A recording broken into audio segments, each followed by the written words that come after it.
International Criminal Court (ICC) has called on world leaders, most especially leaders from its 125 member states and civil society organizations (CSOs), to unite against the President of the United States (US), Donald Trump, following the executive order signed on Thursday by the North American president with plans to impose sanctions on ICC officials over the court arrest warrant issued against Israel Prime Minister Benjamin Netanyahu and his former defense minister, Yoav Gallant, for alleged war crimes in Gaza. This, ICC, in a press release issued few minutes ago, said that President Donald Trump is trying to politicize the international court, harm it, and deny the court the freedom to continue to protest the rights of millions of victims of war crimes and atrocities across the globe. Donald Trump had on Thursday signed an executive order authorizing economic sanctions against the International Criminal Court (ICC). The president accused the ICC of illegitimate and baseless actions, investigations targeting the US and its ally Israel. The Hague had abused its power by issuing an arrest warrant for the Israeli Prime Minister Benjamin Netanyahu, according to a section of the executive order. The ICC president, Judge Tomoko Akane, on Friday condemned the U.S. executive order and vowed to continue providing justice and hope to millions of innocent victims of atrocities across the world. The UN Human Rights Office said it deeply regretted the U.S. sanctions against the ICC and called for a reversal of the decision. Israeli Foreign Minister Gideon Saar on Friday praised Trump for imposing sanctions on the ICC, calling the court's actions against Israel immoral and illegitimate. U.S. Secretary of State Marco Rubio will pay his first visit to the Middle East this month, the State Department said late Thursday. Rubio will attend the Munich Security Conference and then visit Israel, the UAE, Qatar and Saudi Arabia from February 13 through 18. The executive order grants the U.S. president broad powers to impose asset freezes and travel bans against ICC staff and their family members if the U.S. finds that they are involved in efforts to investigate or prosecute citizens of the U.S. and certain allies.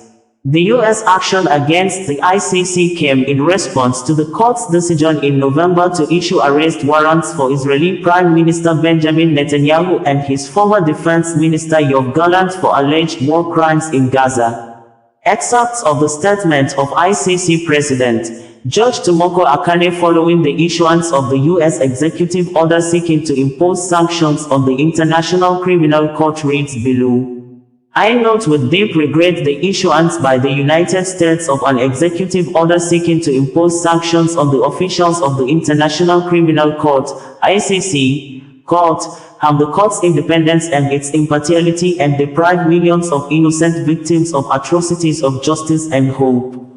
The ICC is a judicial body which performs functions that align with the interests of the international community by enforcing and promoting universally recognized rules of international law, including the law of armed conflicts and human rights law. As atrocities continue to plague the globe, affecting the lives of millions of innocent children, women and men, the court has become indispensable.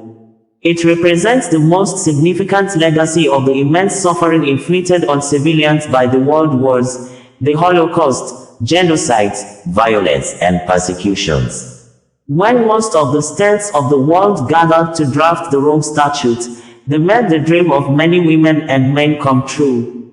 Today, the ICC is dealing with proceedings arising from different situations across the world, in strict adherence to the provisions of the Rome Statute. The announced executive order is only the latest in a series of unprecedented and escalatory attacks aiming to undermine the court's ability to administer justice in all situations.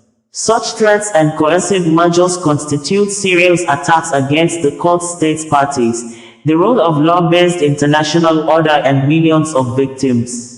The ICC and its officials from all over the world realize daily its judicial mandate to determine whether certain individual conducts, within its legitimate jurisdiction, give rise to responsibility for international crimes. We firmly reject any attempt to influence the independence and the impartiality of the court or to politicize our judicial function. We have and always will comply only with the law, under all circumstances. The ICC stands firmly by its personnel and pledges to continue providing justice and hope to millions of innocent victims of atrocities across the world, in all situations before it, in the sole interest of human dignity. I call upon all those who share the values enshrined in the statute to stand united in the court's defense.